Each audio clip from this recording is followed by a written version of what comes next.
Thank you. Welcome back. Hope you enjoyed lunch. On to our next session, which I've been super excited about. Just as a bit of background, I had dinner with Adam around a year ago. Tried to get him at the last partnerships day, couldn't make it, but he promised me on a handshake he would do this one. And I don't think he actually ever expected it to happen, but we've got him here, which is fantastic. There'd been a couple of bottles of wine before. There was a couple of bottles of wine, absolutely right. I thought he'd forget, but here I am. It's how we get everyone here. So, let's welcome Adam Knappy, Group CMO of THG and also CEO of Media at THG as well. Pleasure to be here.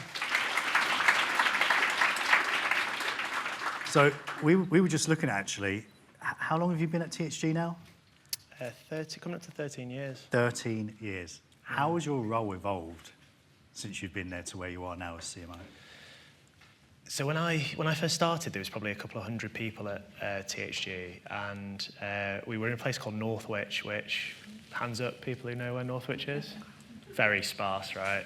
Middle of nowhere. And I remember on the downstairs of the building, we shared the building with Nationwide, and there was bars on the window. That's how bad the first building was. And it was almost startup territory, but past the startup phase, but a couple of hundred people, and every day you're wearing multiple different hats, you're coming together to look at opportunities and growth. And so to go to that, from that to, we've now got about 6,000 people globally, multiple offices across the world, and we're in Manchester Airport in some lovely offices, you have to pinch yourself sometimes on that journey. And like anything, that doesn't happen overnight, so it's just small steps. But to go from being very UK focused with our brands, and when I first joined, I thought there was a lot of brands, but now we work with a whole host of different brands across different sectors.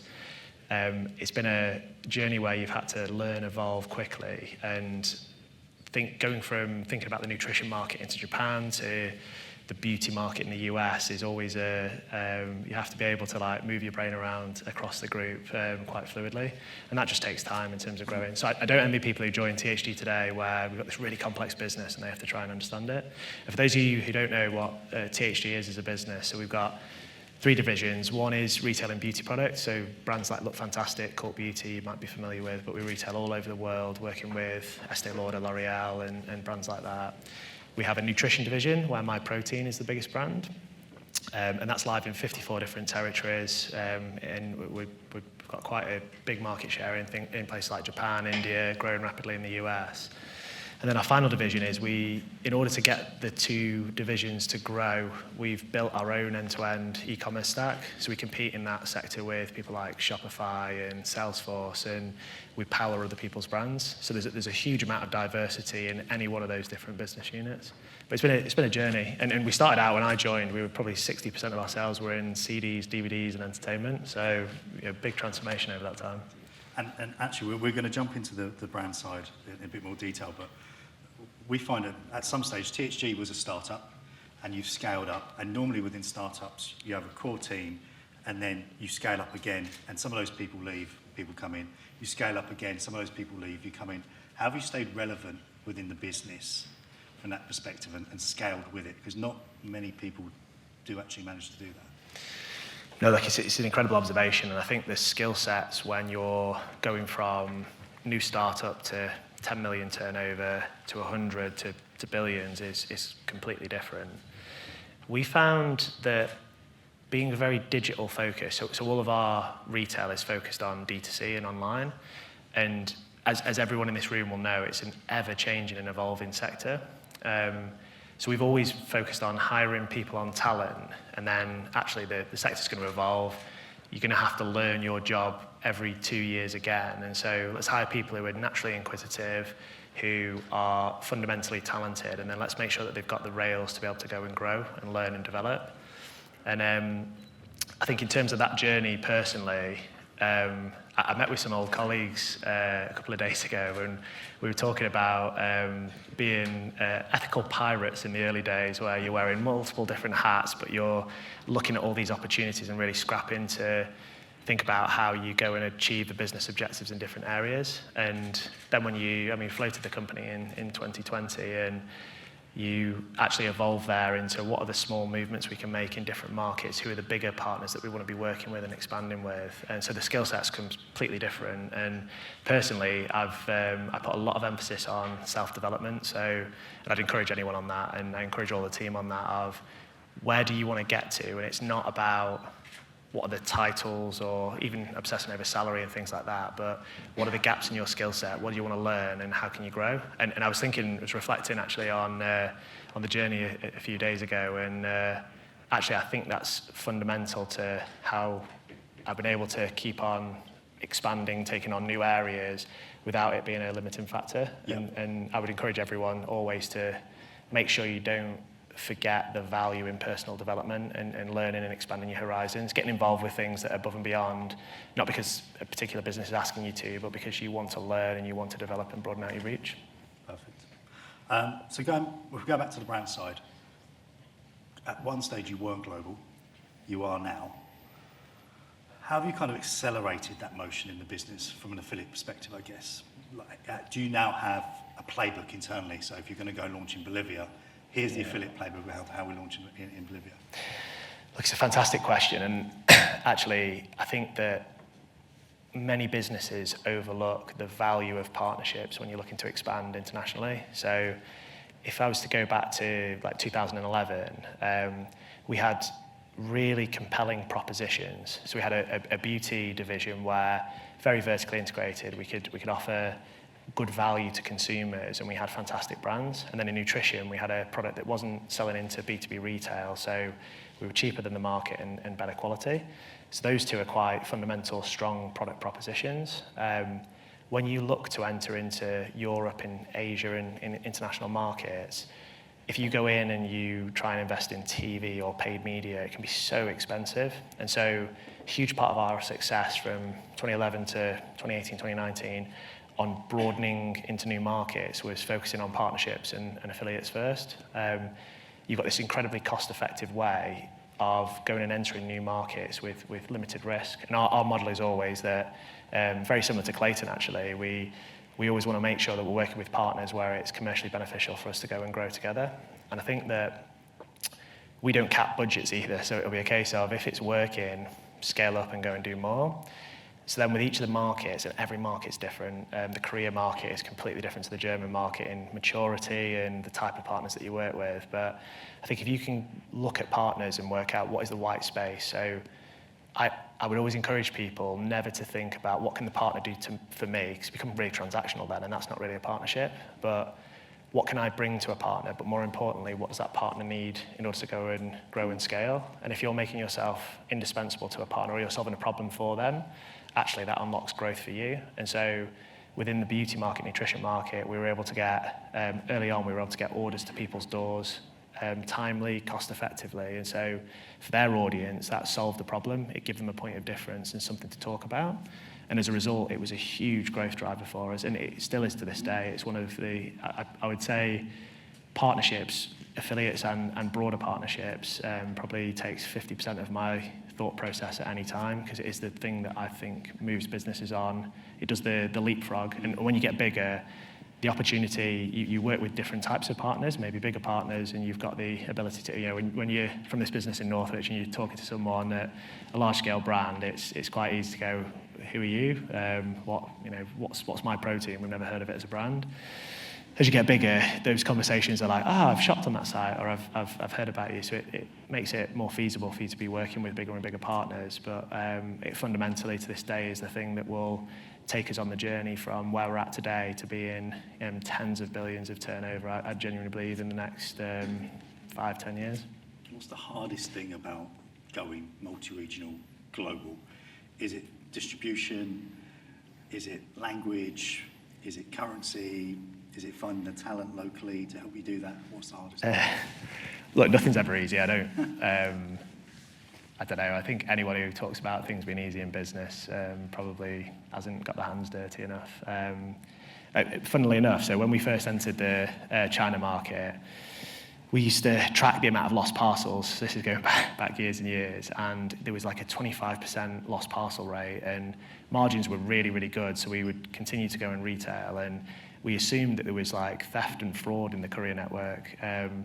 And then one day we got this massive shipment back from China of all the parcels that had not been delivered. And when you looked at the parcels, the Mandarin characters would be like half Mandarin, half English, where our label printing just hadn't been able to process the characters properly. And so stuff like that is like, right, we're going to go and solve that. And every international market has its own nuances. And so the right payment providers, the right couriers, the right partners. So if you were to look at the Middle East, the creator market is huge and booming there, and it's actually a huge aspect of going and growing within that community and that market.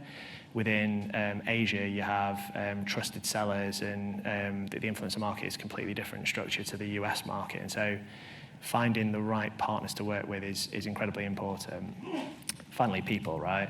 I'm a firm believer of you should surround yourself by people who are far brighter, and there's lots of people out there far brighter than me and far more talented at what they do. And I was having a conversation with someone earlier today actually about eBay entering the China market as an example. I'm not fixated on China, but eBay tried to go in with a very US mentality and attitude, and all the local market players just destroyed them. So Alibaba and Co, Rife, and eBay had a huge advantage going into that battle, but they didn't hire local market experts and empower them to be able to do their job.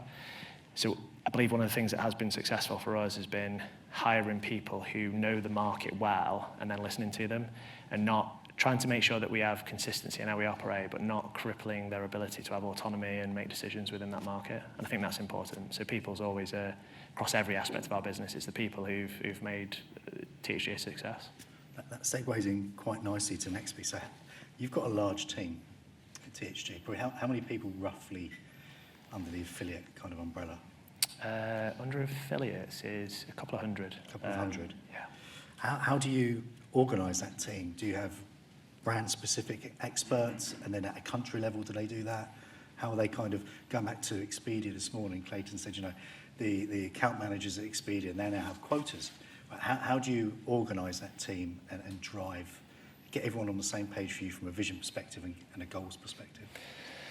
There's not an easy answer to structure, and I see structure as being like a living, breathing thing that evolves, and I think you're on really thin ice if you assume that there is a cookie-cutter role that you will go and hire for, because you're working with people, and depending on the people you've got in your business, quite often it's easier to fluctuate your structure than to fluctuate the people, if that makes sense. Yeah. So we've got a split structure where we'll have some central resource that their job is to try and do the tasks and the things that are going to be consistent throughout, and alleviate the time, effort and energy for people who are focused on a specific brand or division at the group to go and really win in their market, get their go-to-market right, and then go and execute. And especially with affiliates and partnerships, it's about building human interaction. I'm a firm believer of, if you try and run anything transactionally, then you're on a quick hide and to fail. So with any form of partnerships, it's how do we grow together? What's a collective growth? And you've really got to empower people to know that, because it'll be different by individual publisher. And we have reporting frameworks that we have across the group, but we're also not rigid, where we will pivot that if something needs to be looked at through a different lens. And it's really empowering then the teams to have, I would say, like a Ferrari or a Rolls Royce to operate on as a fundamental model, but that they can drive it on the tracks within. So the Japanese beauty market is so different to the nutrition market in India, which will be no surprise to anyone. And so the way that you go and drive a car in that market is going to be wildly different. And so really empowering the people to be able to do their job proficiently. Yeah, makes perfect sense. So I guess from that perspective, how we heard earlier as well from Clayton, which I thought was quite interesting, how we changed the lens on affiliate internally in order to release the kind of the budget restraints. How did that resonate with you, being CMO? Do you have more of a marketing lens, or do you have more of a B2B kind of lens? Yeah, it's a really interesting question. And I mean, the hands up in the room, anyone who's had a battle with their finance team where they've been asked to drive more, can you not just drive more traffic with less budget? And it's like, yeah, sorry, I'll just take the handbrake off. I was holding back the sales. We changed recently, probably a couple of years ago, and one thing, I think affiliates means different things to different people, and across our business, it's an area that's helped grow the business and scale us up, and we see it as a really cost-effective way. So there's infinite budgets with the affiliate teams. On some of the tenancy pieces, we maybe have a process on how we sign those off, but we want to do more and more partnerships, and it's just about the right partnerships and having the right concept over a period of time, the right tracking. One thing we did do, though, was we started to talk more about partnerships. So one thing I found when I was talking with teams is that I would ask about opportunities with types of partners in different markets, and quite often people would say, well, where does that sit? Because it's not really affiliate marketing. It's a bit different and a bit more complex. We don't track it with commissions and links, and so having had that happen a couple of times. So for example, there was a massive growth of social groups on Facebook, but we didn't do anything with them across the whole of the group because it wasn't seen as affiliate marketing. It wasn't really seen as social marketing, and so we started to talk more and more about partnerships and say, look, let's not put ourselves into a box. Actually, within this area, it's about building relationships with businesses where we can see collective growth, help them grow on their objectives, and we grow on our objectives.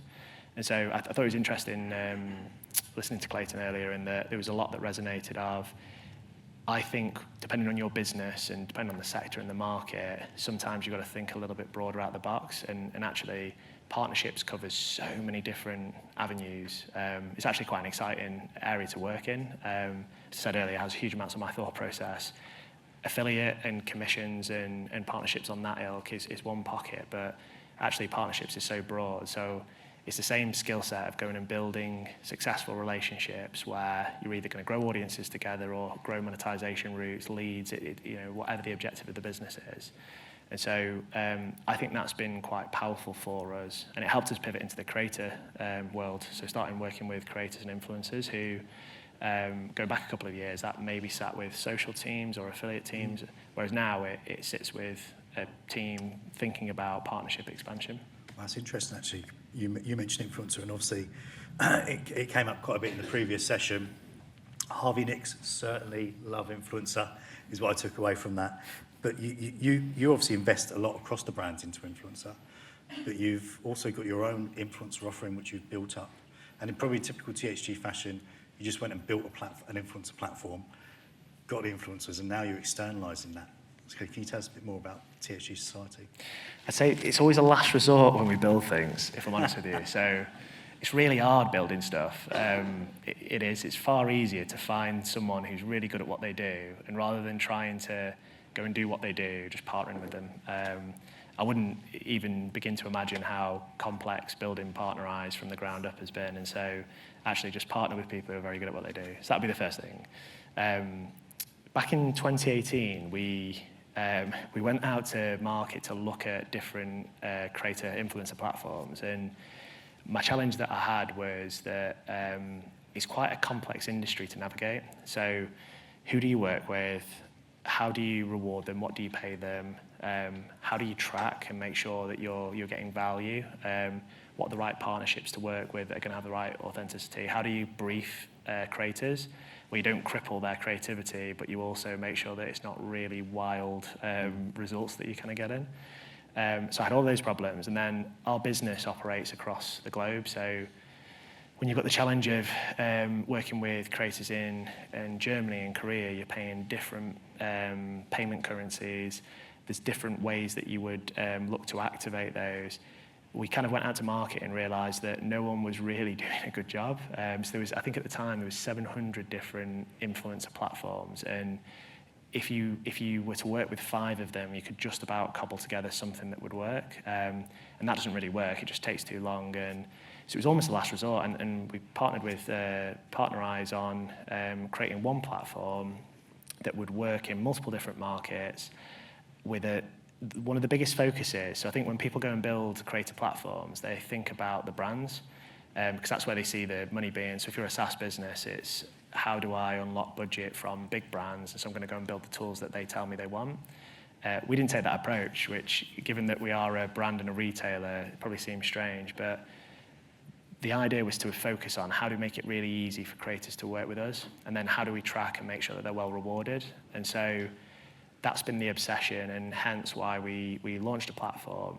And I think the proof of the pudding's always in the eating, right? So for the first year when we launched it, we worked with before that, we were probably working with 100 influencers, and we're just doing pockets of stuff, and the team would go to the CFO, and the CFO would be like, what's the ROI of this activity? And they'd never be able to articulate it, right? Because it's just not how you look at it. It's not the right framing mechanism to review and work with creators.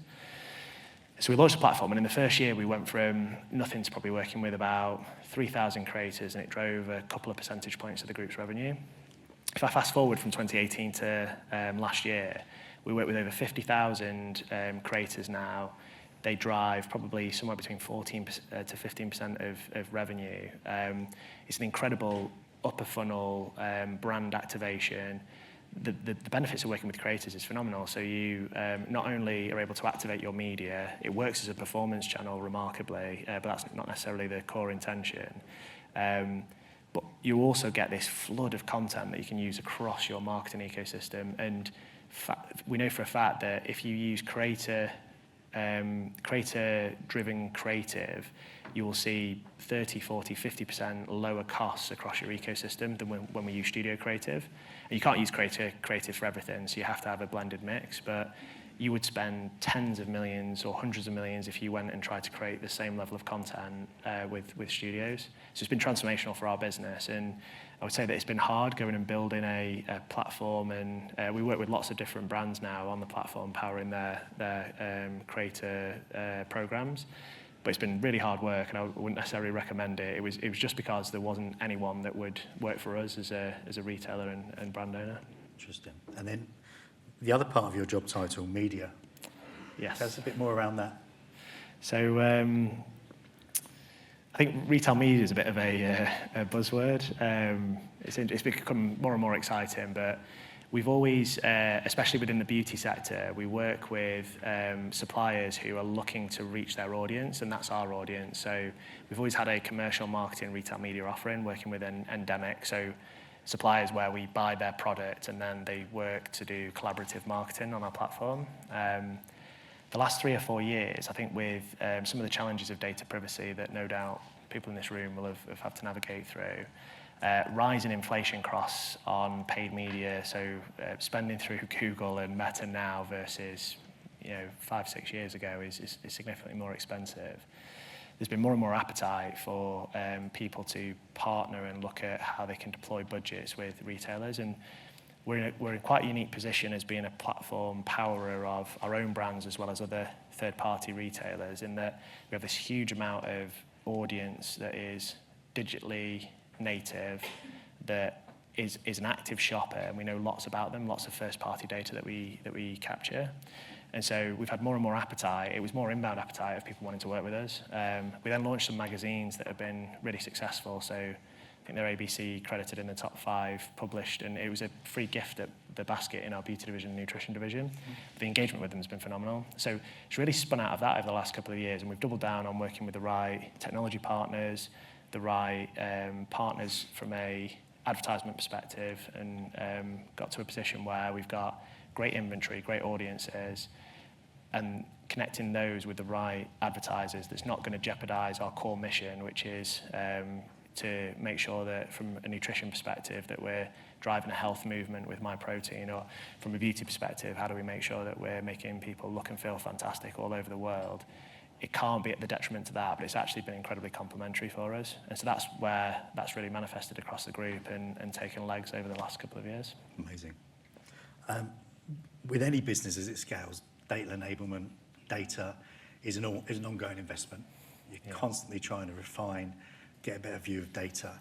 What's that journey been like with THG and kind of, I don't want to mention Google out GA4, but how's that journey internally been at THG, and what kind of metrics are you looking at to kind of ensure the business is on the right track?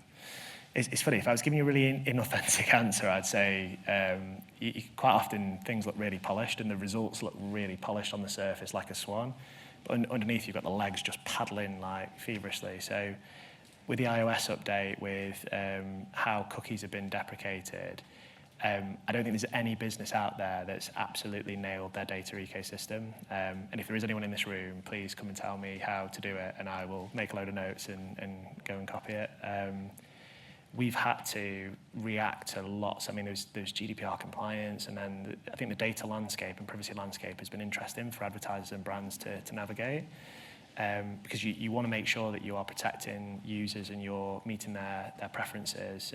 But equally, it's hard as marketers when you've got less visibility and the world changes. Things like attribution and Google Analytics to Google Analytics 4. We've doubled down on our own tracking and data capture abilities. So it's one of the nice things of being an e-com platform owner. We don't have to try and work with a third party or with Shopify or Salesforce or whoever, BigCommerce, etc. We're able to go and make the changes there that we know, because our divisions are large customers of our platform. We know that the right steps forward to help us continue to do what our missions are in each of those divisions.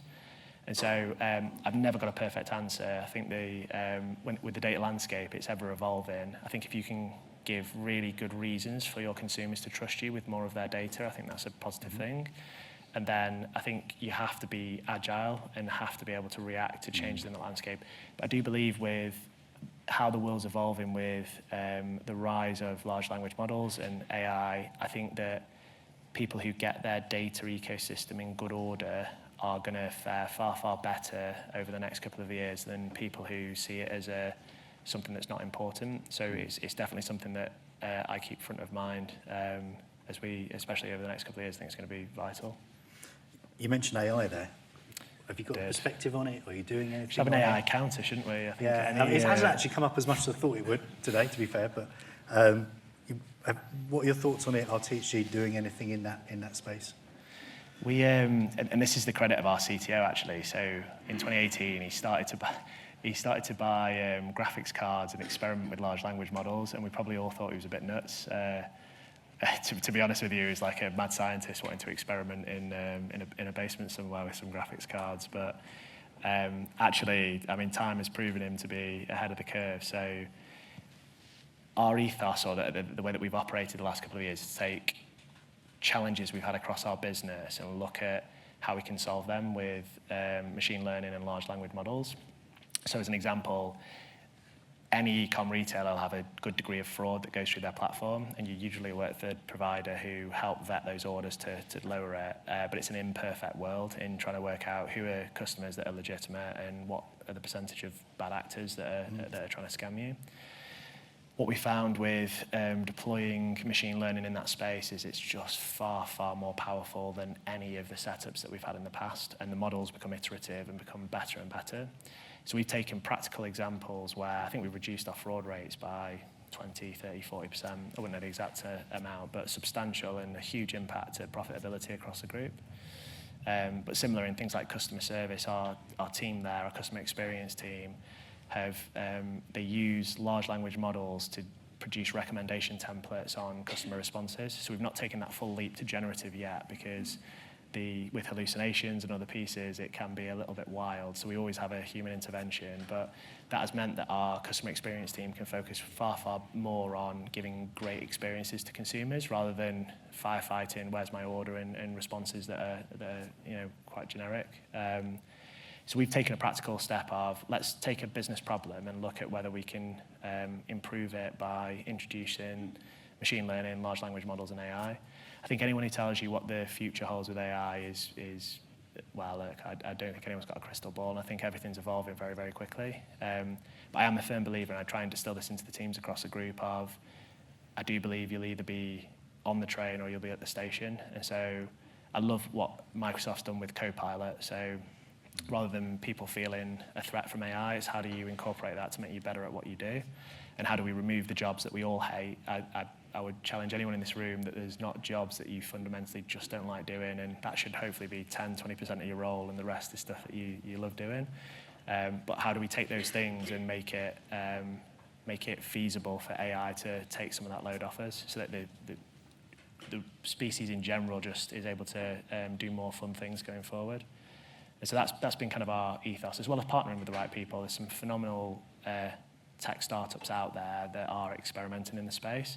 And I think if you try and do stuff yourself, if you try and partner with the big tech players like Google, Meta, who are all, there's different degrees of open source technology there, or you, apologies, or you work with different startup businesses, I think you're likely to cover lots of bases there to make sure that you're not left behind where your competition are innovating far faster than you. Absolutely. Now, you're in a pretty privileged position. Huge business, CMO.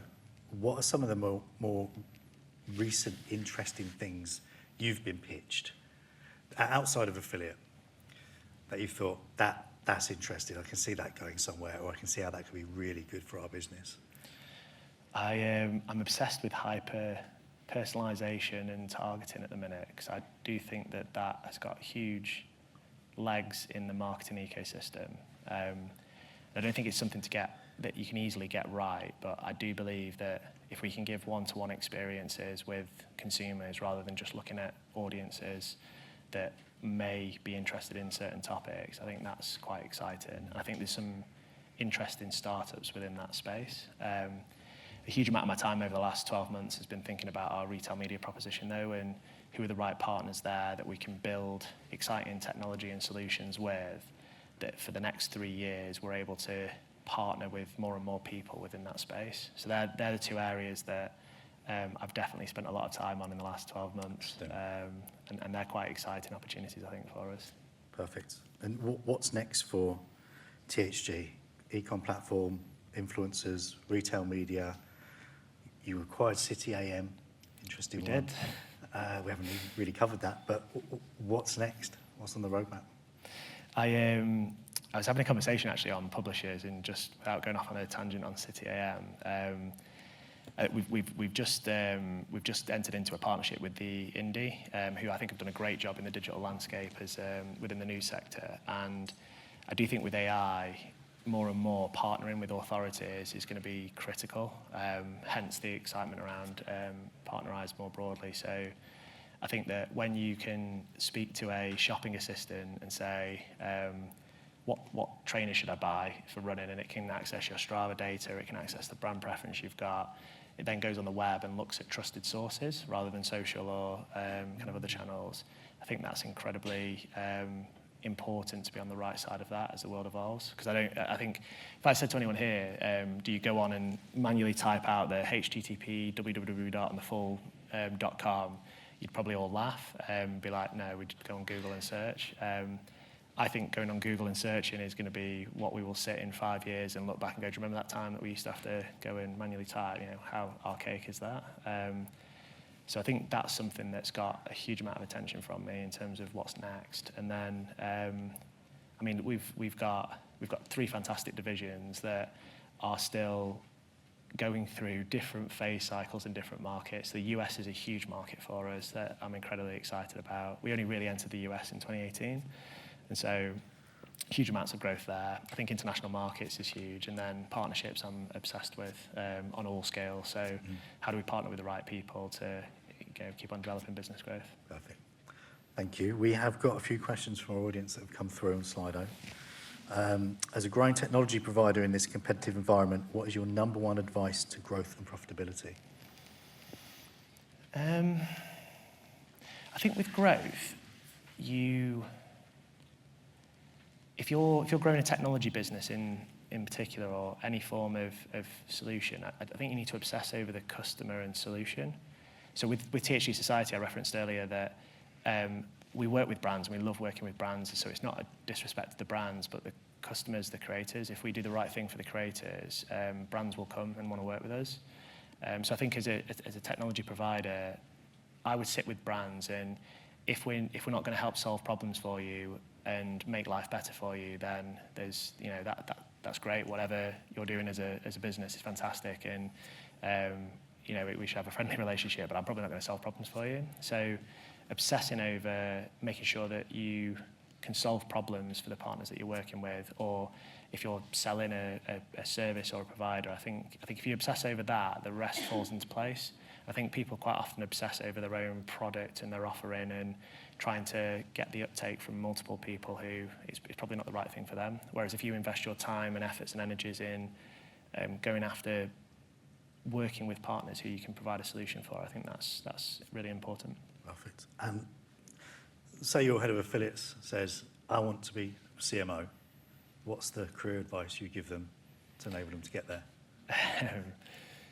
I had this conversation with someone recently, actually. I was asked the question of, do you actually want to be, right? Because I think as you move higher and higher up in a business, your challenges, the pressure of decisions, and the world evolves. So firstly, is that generally what you want? I think if it is, and you tick that box, my advice to anyone is don't worry too much about titles and other bits that will take care of themselves if you have a purpose, a passion, and you obsess over the journey. And if you do that, and so if your goal is to become a marketing director or a CMO, what are the gaps that you have in your skill set that you want to get better at? And if you don't know, or you think you haven't got any gaps, find someone who's brutally honest with you that you trust to tell you what the things are. I've got loads of flaws and faults, and can only hope that I'm surrounded by people who let me know quite aggressively what they are, and I keep on improving them. So if you do that, actually you'll get to the destination far, far quicker if you love the journey and have people who keep you on track on the journey, where you don't have to make your shortfall in strengths, because what you're good at is what you're good at, and you should encourage that. But you want to make sure that the things that you're not very good at, that you don't make them weaknesses, so that they don't hold you back. Yeah. And really quickly, I know we're out of time, but this is a really interesting question that's come through. You're obviously a customer who was a customer 5 years ago on MyProtein, and how you won that customer, and a new customer coming in, a different age, different generation, probably very different. How are you keeping up with, and how do you change your marketing approach to make sure you're hitting everyone within those kind of generational kind of groups? Yeah, it's a very, very good question to whoever's asked it. And I think you always want to be moving to where new customers are, so new platforms, the younger platforms. TikTok and Snapchat have definitely got a younger demographic than Google and some of the other more established platforms. I try and encourage innovation as much as possible. The reason we moved into creators was that the market was exploding, and actually we were doing very little. We didn't have the right model for it, so we went and built a platform that helped us go and scale in that area. I'd always encourage people to be thinking about innovation, because it's so easy to, it sounds really obvious or flippant, but it's so easy to just get stuck in your box of operating and not be pushing the boundaries. I think in marketing as well, there's a natural barrier, because if you put your neck on the line and you go and spend, or you go and put something out there in a new world that no one's thought of, quite often people aren't willing to turn around then and go, oh, that failed, or it didn't work. And so my ask of the team always is make sure that we're always trying new things and we're failing, but we don't make the same mistake twice, right? Because that's just insanity. If it's not worked, we don't do it again. But don't be scared of coming back and telling the business it's failed. If you've battled for budget, it doesn't have to be a success. It just has to be a learning experience for us.